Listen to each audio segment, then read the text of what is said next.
Bonjour et bienvenue sur Princesse Ouin, le podcast où l'on ne se plaint pas, mais où l'on se fait confiance. Faire sa Princesse Ouin, c'est être excité de décorer le sapin de Noël tout en ayant déjà la flemme de devoir tout ranger après le 1er janvier. Faire sa Princesse Ouin, c'est regarder les guirlandes lumineuses dans les rues tout en râlant qu'elles aient été installées bien trop tôt. Faire sa Princesse Ouin, c'est vouloir secrètement être submergé de cadeaux tout en ayant dit que tu n'avais besoin de rien. Bonjour à toutes et à tous. Vous l'aurez compris, aujourd'hui c'est un épisode spécial fête de fin d'année. Ça s'y prête très bien puisque l'épisode sort au mois de décembre et que ce sera le dernier de l'année en votre compagnie. Je vais clôturer l'année avec cet épisode. Et puis on aura le plaisir de se retrouver en 2026. Je n'ai pas encore la date exacte. Déjà cet épisode est sorti plus tard que prévu. Et je vais prendre le temps de savourer mes vacances et de vous préparer des épisodes correctement enregistrés, correctement montés, avant qu'on ne se retrouve. Mais ce sera courant janvier 2026, donc restez bien connectés à Instagram et puis bien connectés à vos plateformes d'écoute pour savoir quand l'épisode 10 sortira. Alors en attendant, pour répondre à notre petite question de princesse Ouin, je dirais que la dernière fois que j'ai fait ma princesse Ouin, eh bien, c'était il y a très très peu, justement en lien avec le fait que je n'ai pas pu sortir mon épisode à temps, parce qu'il y avait énormément de choses qui m'ont freinée, des réunions très tardives au travail, une quantité de travail en cette fin d'année qui s'accélérait également. Beaucoup de maladies chez moi, autant pour moi que pour mon conjoint, que pour mon fils. Beaucoup de choses comme ça à régler, plus effectivement penser aux achats des cadeaux de Noël. J'ai eu une charge mentale assez conséquente et ça va pile poil avec notre thème du jour, qui est donc autour des fêtes de fin d'année et donc de Noël, du Nouvel An. Et concernant Noël, j'aimerais en fait évoquer avec vous les pensées qui me traversent concernant cette fête qui est pour moi quelque chose de très joyeux, mais qui est quand même toujours teinté d'une petite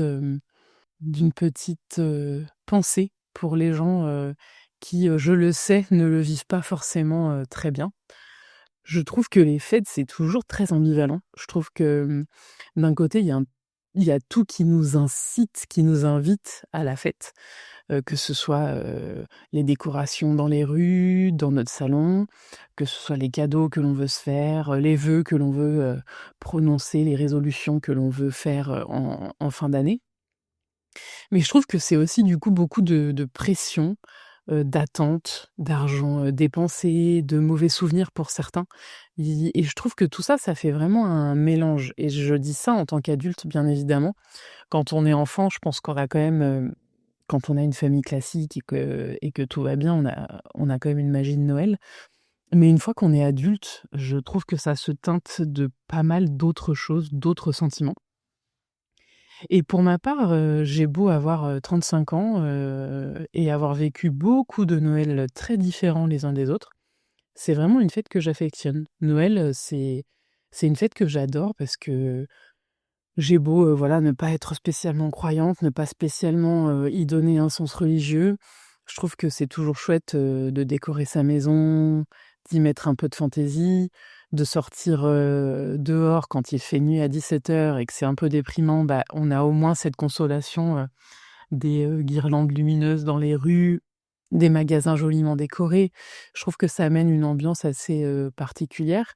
C'est aussi un moment où j'aime bien, voilà, revoir des films fétiches qui me mettent dans une ambiance de Noël que j'adore. Là, par exemple, on s'est, redémarré la série Harry Potter avec Adriane, en film et on a vraiment envie d'avoir ce petit plaid, ce petit chocolat chaud, ce petit téléfilm de Noël, et de s'enfoncer sous la couette. Il y a vraiment un aspect, cocon, que j'adore.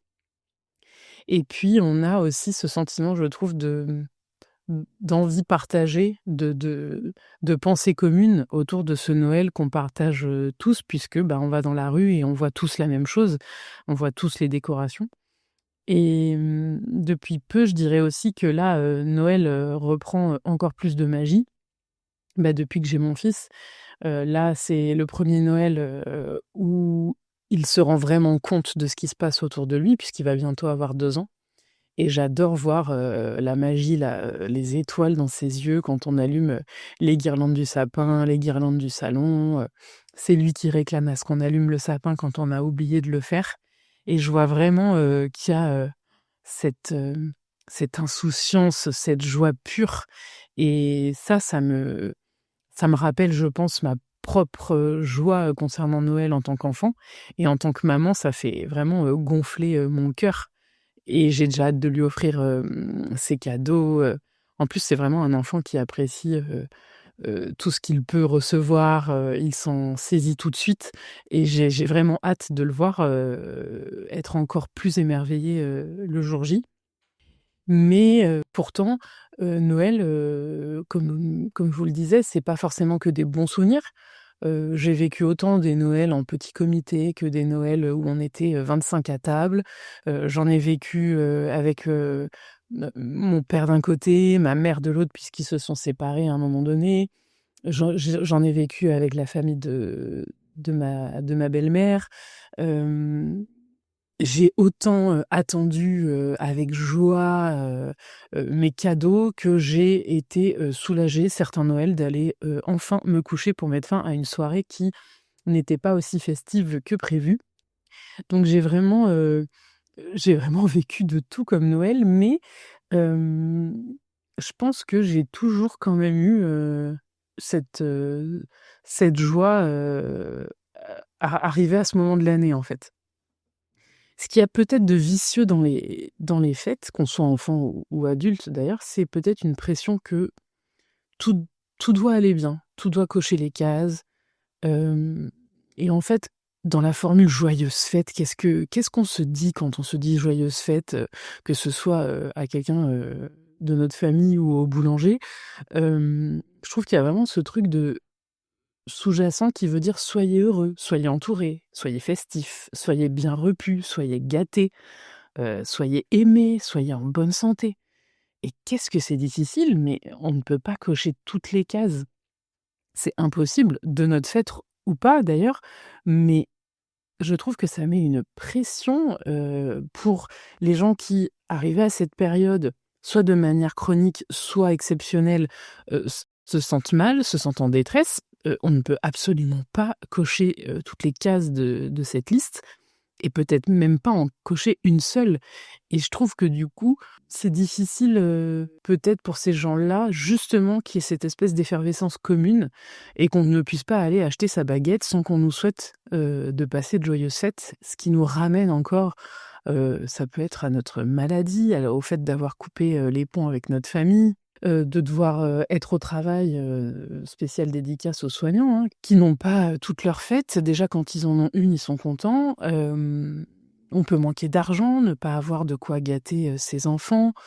Enfin, je trouve que c'est vraiment vicieux, en fait, parce qu'il y a une effervescence et elle peut être accompagnée d'une détresse qui est encore pire que le reste, de l'année. Du coup, je trouve que ces moments, de fête d'ailleurs, de fête de fin d'année où ça peut être, anniversaire, ça peut être, Pâques, ça peut être toutes les occasions de se réunir. C'est autant de moments, qui peuvent nous renvoyer à notre mal-être et j'ai un problème avec ça, en fait. C'est très ambivalent chez moi, j'adore Noël, j'adore les fêtes et pourtant, j'ai toujours une petite pensée en arrière-plan, pour, ces gens pour qui c'est moins facile de se réjouir de cette période et je dis ça parce que je l'ai vécu, et je le vis encore de très près.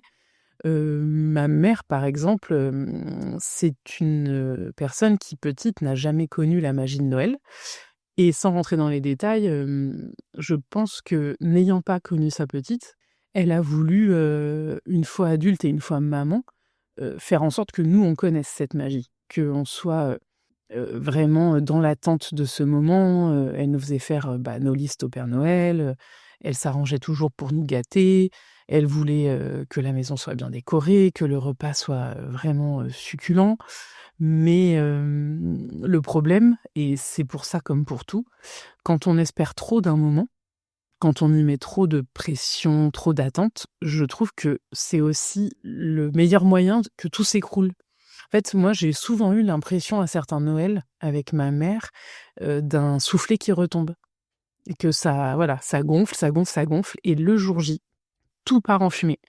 L'effervescence des préparatifs, les discussions qui ont été faites, bien trop tôt, sur le sujet, une fois qu'on y est, une fois que c'est le jour J, ne devient visible que ce qui n'a pas pu être coché sur la liste. Et ça, je l'ai vraiment vécu de très près, avec, ma mère où, en fait, elle ne voyait plus sur le moment que ce qu'elle n'avait pas pu réaliser ou ce qu'elle n'avait pas pu avoir petite. En fait, c'était vraiment un moment de réminiscence pour elle et pas forcément, des souvenirs, joyeux. Et donc, j'ai toujours eu un peu ce côté un peu kiss cool, des fêtes, où elle a réussi, je pense, dans tout ça, à nous transmettre cette joie. Pour ma part, en tout cas, elle a réussi à me transmettre cette joie de Noël, mais ça a toujours été empreint d'autre chose. Du coup, j'ai jamais eu trop d'illusions sur les fêtes, j'ai toujours eu sous les yeux, cette impression qu'il y avait comme un manque, un pas assez, qu'on ne pourrait pas combler. Mais je sais pas pourquoi. J'ai réussi quand même à me défaire de ça, hem, à profiter de l'instant. Et si vraiment, j'ai vécu, des Noëls, ou des Nouvel An où le cœur n'était pas à la fête, j'arrivais à me formuler que c'était un jour comme un autre et que le lendemain, serait, un autre, jour, un jour meilleur. D'ailleurs, souvent, les meilleurs Noëls que j'ai vécus avec ma mère, je pense que c'est des Noëls qu'on avait fait en décalé, qui étaient en dehors des jours J. Comme si la pression de devoir, vivre absolument un moment, parfait, n'étant plus là, tout se passait beaucoup mieux. Je sais pas si je suis très claire dans ce que je dis, mais au final, vraiment, c'est dans ces moments-là où je me suis dit, «Ah ouais, là, c'était sympa», mais on n'était pas les jours J. Et je sais pas si ça parle à certains d'entre vous où finalement, des fois, on vit des meilleurs moments en décalé plutôt que les jours où on nous a dit que c'était, maintenant, tout de suite, qu'il fallait, vivre un moment, de fête. Et je parlais tout à l'heure, du fait d'être maman. J'ai aussi eu dans mon enfance, quand j'ai été plus ado, des moments où j'ai pu retrouver cette magie, grâce à mes petits frères aussi, où je jouais le rôle, de celle qui voit le Père Noël dans le ciel, d'occuper mes frères pendant que les cadeaux étaient déposés sous le sapin. Donc j'ai vraiment beaucoup de souvenirs, hein, beaucoup de souvenirs heureux et j'arrive à mettre de côté ceux qui ont été, moins sympas, à vivre. Mais voilà, dites-moi si vous le voulez bien, ce que vous pensez des fêtes. Comment est-ce que vous les vivez? Est-ce que vous arrivez à vous, surtout une fois adulte, est-ce que vous arrivez à vous abandonner complètement, à la joie? Est-ce que vous arrivez à gérer aussi la charge mentale de, s'occuper du repas, des cadeaux, de l'argent, du budget, chez qui on va, comment on gère, la belle famille et cetera? Enfin, je trouve qu'il y a tellement plus de complications une fois qu'on est adulte, une fois qu'après on a une famille qu'il faut gérer entre sa famille, la belle famille ou l'absence de famille d'ailleurs. Je trouve que c'est vraiment, compliqué. Ça me gâche pas mes Noëls, mais ça me les teinte d'une petite, mélancolie, d'une petite, oui, une petite pointe un peu, douce amère, on dira.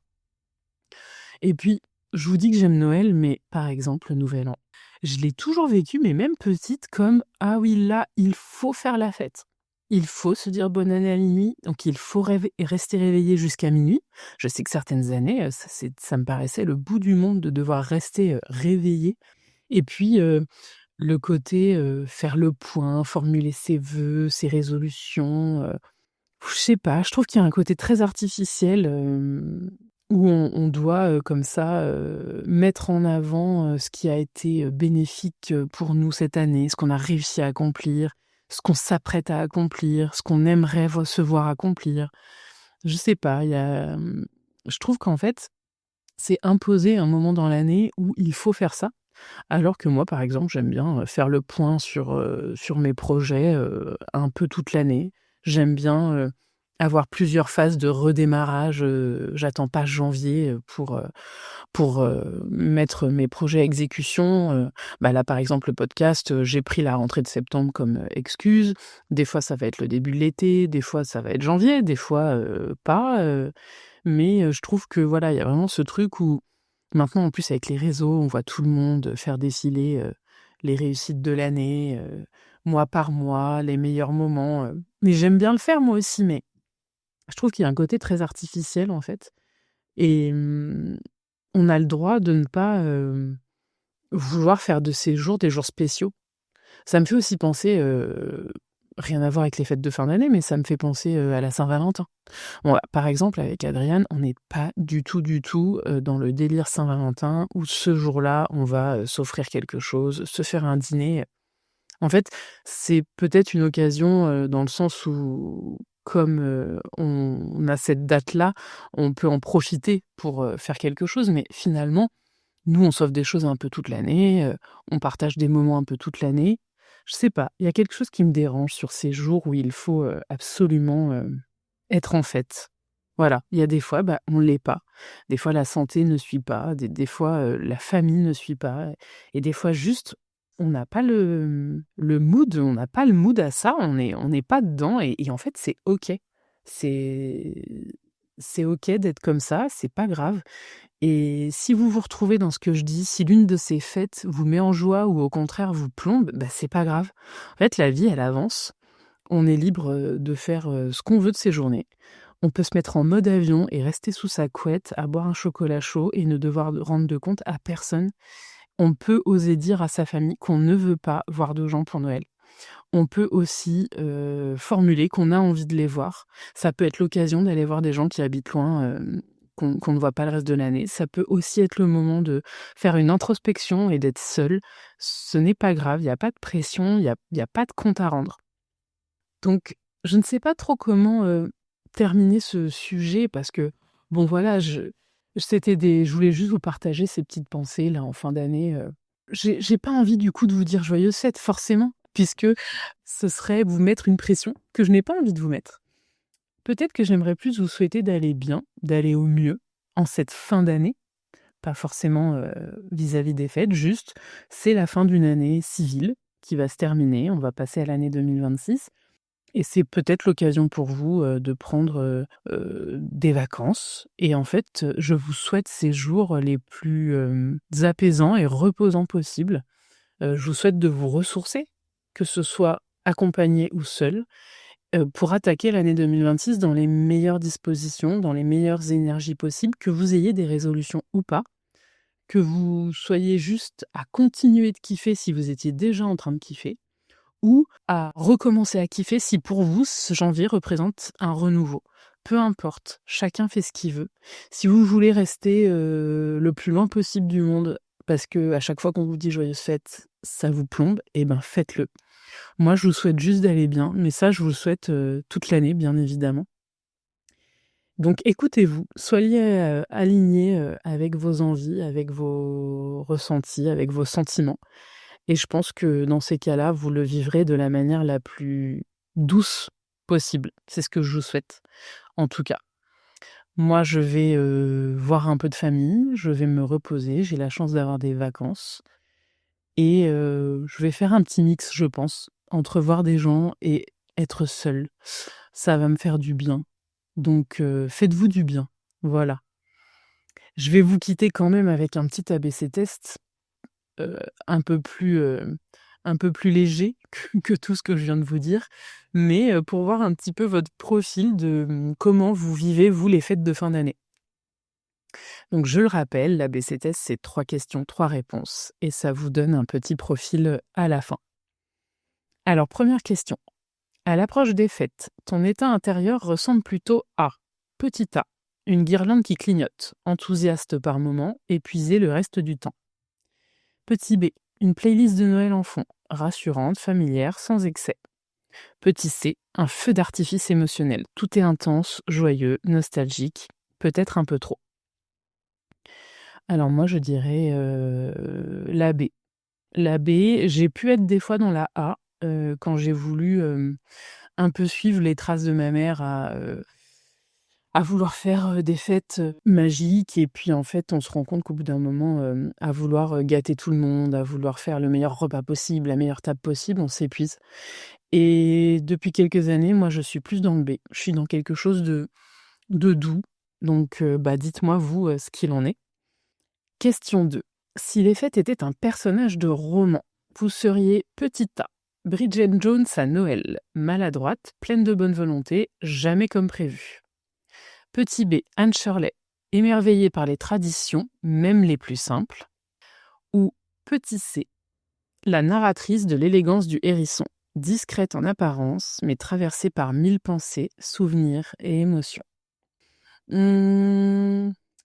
Alors moi, je dirais encore la B, hein. Je suis émerveillée par les traditions, même les plus simples. Et je suis surtout dans la simplicité, mais j'aime bien constater quand même, voilà, qu'on se réunit. Je suis quand même dans les traditions.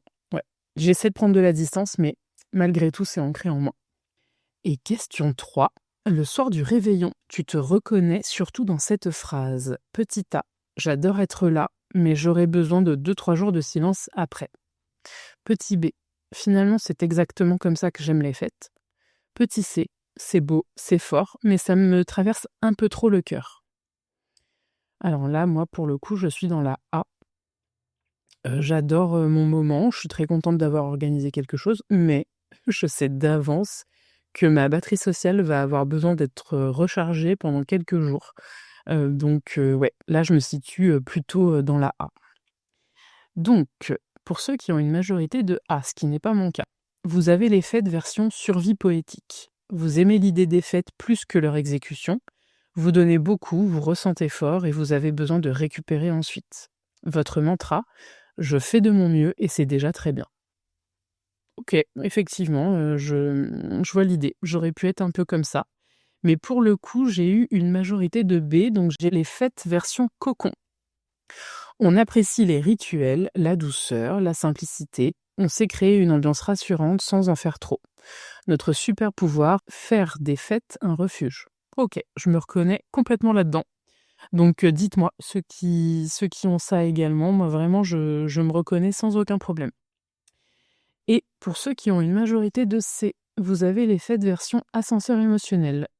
Les fêtes vous touchent profondément. Souvenirs, attentes, famille, amour, tout s'ouvre en grand. Votre super pouvoir, vivre les fêtes avec une intensité rare, à condition de bien vous écouter. Ok. Eh bien, j'ai hâte de savoir comment vous vous situez dans cet ABC test. Et puis, de savoir un petit peu si vous allez réussir à vous écouter et à vivre une fin d'année la plus apaisante possible. Je vous dis donc à très vite sur Princesse Ouin Ouin. N'hésitez pas à échanger avec moi sur cet épisode ou un autre d'ici le prochain, d'ici l'épisode 10. Je serai très contente de discuter avec vous. Et en attendant, eh bien, je vous dis à très vite sur Princesse Ouin Ouin. À bientôt!